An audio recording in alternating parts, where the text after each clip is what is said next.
Newton was a part of Cambridge, right? So when it was incorporated in 1860-ish, you know, it was called Cambridgeville, right? And it wasn't until like 1871 that it was Newtown. With it also, like 10 years after that, it was Newton.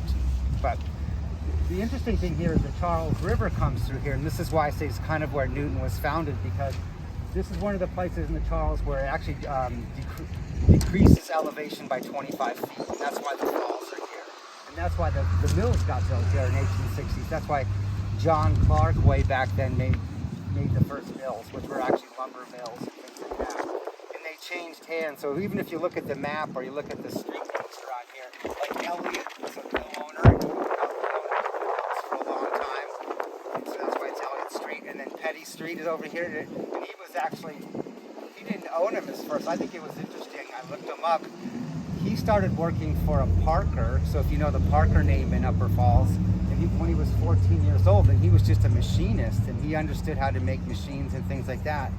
So as the mills transferred from being like lumber mills, then they were into nail making. They were making nails, and then paper, and then textiles. And so this is what people who lived in Upper Falls a long time, they call this the silk mill. Most people do, because they made silk here and cotton. But there was mills all up and down Hemlock Gorge here. And if you walk through the gorge, you can see the vestiges of those kind of mills and things like that, because it's built into the sides and everything.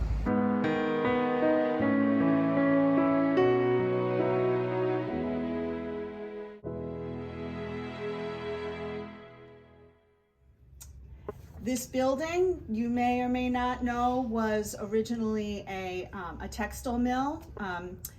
Starting in 1836, it was a cotton mill. That ran for 50 years, and then it switched over to, it became a silk mill, one of America's oldest silk mills, in 1886, and that ran for 80 years. And then that brings us to the mid-1960s, when Haynes, I think it sat, another company bought it and nothing happened with it for a few years, and then Haynes management bought it, and they still own it today, and they turned it into, you know, what you see now with the office park, this retail building, and there was a lovely restaurant down in the corner along the river, which was wonderful. Something that Haynes, another interesting point about this site is that the large parking lot in front here and also along the side, when Haynes bought this property, that was covered with houses. Especially in the front, there were what's referred to as worker housing. So there were homes that were, you know, sort of small, simple homes that were built for the people who worked in the mills.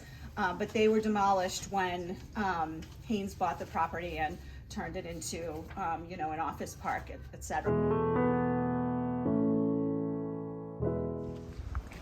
It's usually called a pothole.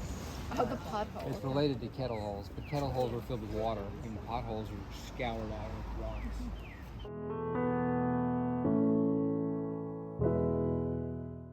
Otis Petty's barn. In 1836 and 1839, Otis Petty joined thousands of New Englanders who were experimenting with growing a new strain of mulberry tree to raise silkworms. The severe winter of 1839 killed most of the trees. So there goes the silk. So I guess they had to stick with cotton. Climate wasn't good for silk. Right.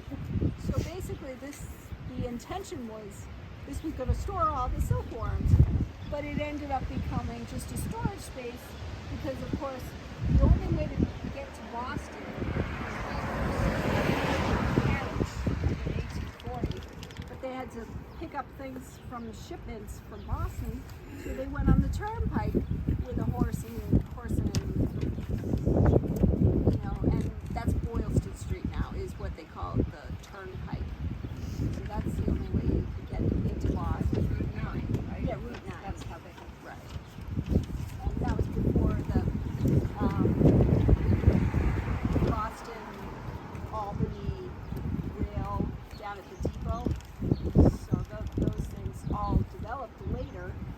But this building also famous because it was in Ripley's, believe it or not, for having entrances on all levels. So you see the driveway on this side, so there's an entrance in the back. Because it's on a hill, there's entrances on all 3 levels.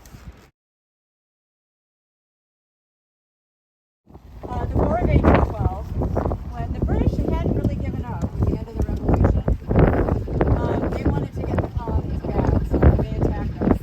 And they also stopped exports of finished fabric from Great Britain. So for our clothing, we've been importing cotton.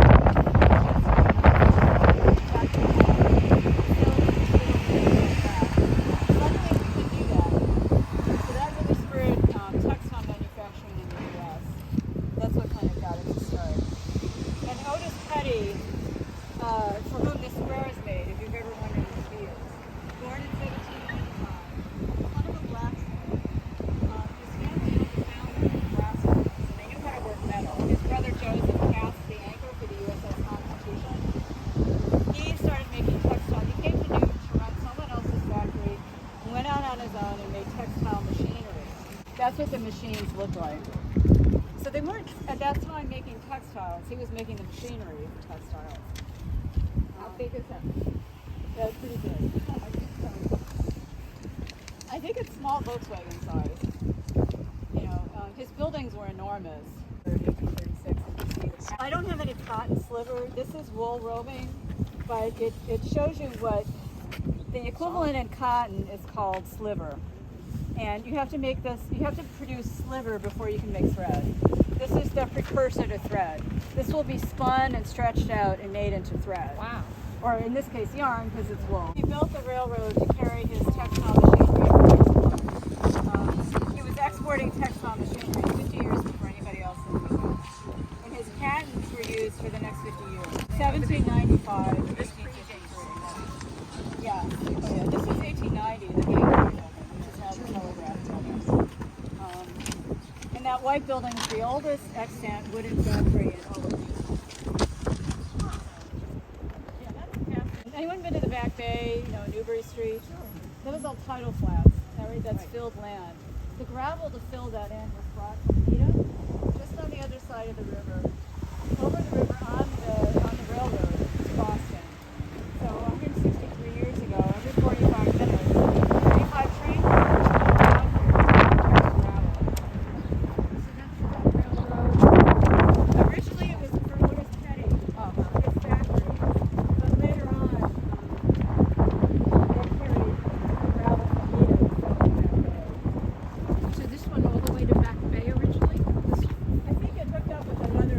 There were always little fragments of railroads.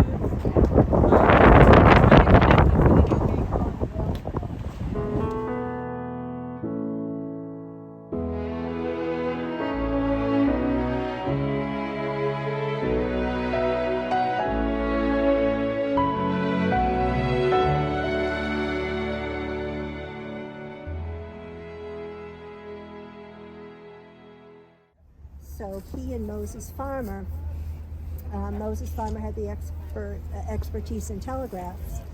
He thought it probably could be done.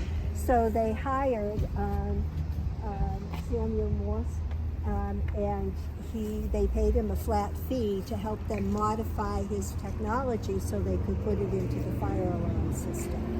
And the reason why I have a picture of the clock and a picture of the Morse code machine is you can see, if you look in here, the technology that's similar in the clock is also, you can see the gears and how they work. It resembles a clock.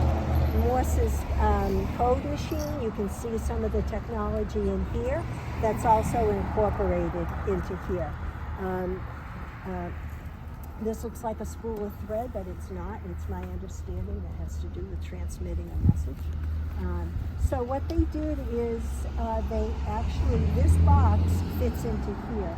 This is, technically speaking, if anybody's into the detail part of it, technically this box did not go with this machine. The box that would go in this machine was a little bit larger and a different shape, and the reason why I know that is because the screws on the back none of this fits into this particular. That's fascinating, the Morse code letters. Yeah. I mean, I don't know how people could remember. The biggest first contract. So because Boston was having a lot of fires, so they purchased the fire alarm system. It was installed, and it's my understanding somebody said within a day, there was another fire, or within several days of them completing the installation of the system, there was a fire in Boston, and they pulled the alarm, and the fire trucks came, and it worked perfectly.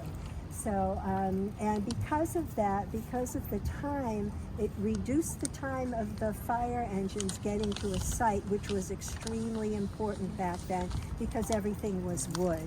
The second biggest contract that they had was from New York City. New York City was one of the first cities to have Boston Edison install electric lights in homes. And so Boston Edison, that was their first big installation. The problem with electric lights when they were first put in homes is the insulation on the wires for the electric lights wasn't very good. They would overheat and start fires. So that was why New York City wanted the fire alarms. Crane's factory is located in Newton Highlands on Crystal Lake. And so that was so they wanted to extend the railroad tracks out to go past there. So they actually, before they moved into this building, I think they extended the railroad tracks. Petty was kind of annoyed that the railroad company wouldn't pay for the extension when there was clearly a need for it. So he said, forget about it, I'll do it myself. So he put up the train tracks, paid for it, hired people to do it himself. Maybe he even made them, I don't know. But anyway, he extended the factory out here. So then with technology changing the factory, they closed down the factory here in the 1970s, and they moved out to Medway because of technology and the motherboards and all that other technologies that we're quite familiar with computers. That technology kind of took over the industry. Honeywell bought the company, and they actually, the people from the Gainwell worked for Honeywell for a while on the producing equipment with the updated technology.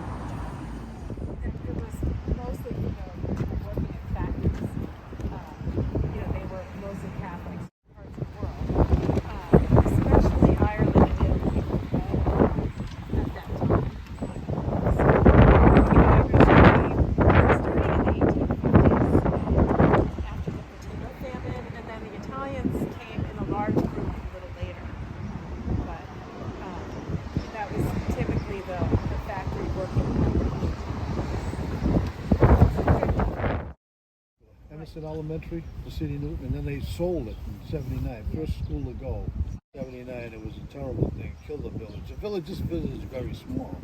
So they kept the gyms on all the other schools. When they sold this building, they sold the entire building.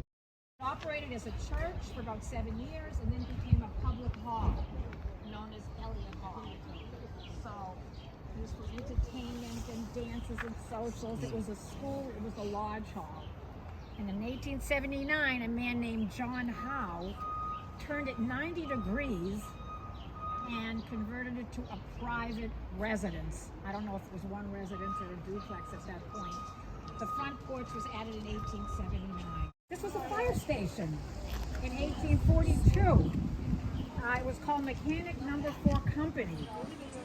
And probably the horses carrying the wagons out came from that bottom part.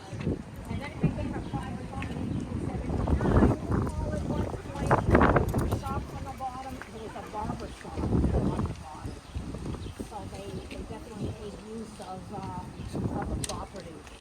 Then the next Mr. Everett was a businessman, and then his kids, Madeline was the artist. She graduated from Wellesley College, and one of her brothers was an attorney, and the other brother was a physician. So they were very much into education, to selling affairs. They were very interested in, and as I said, when we bought it at auction, we got everything, all the contents, all the papers, all the letters.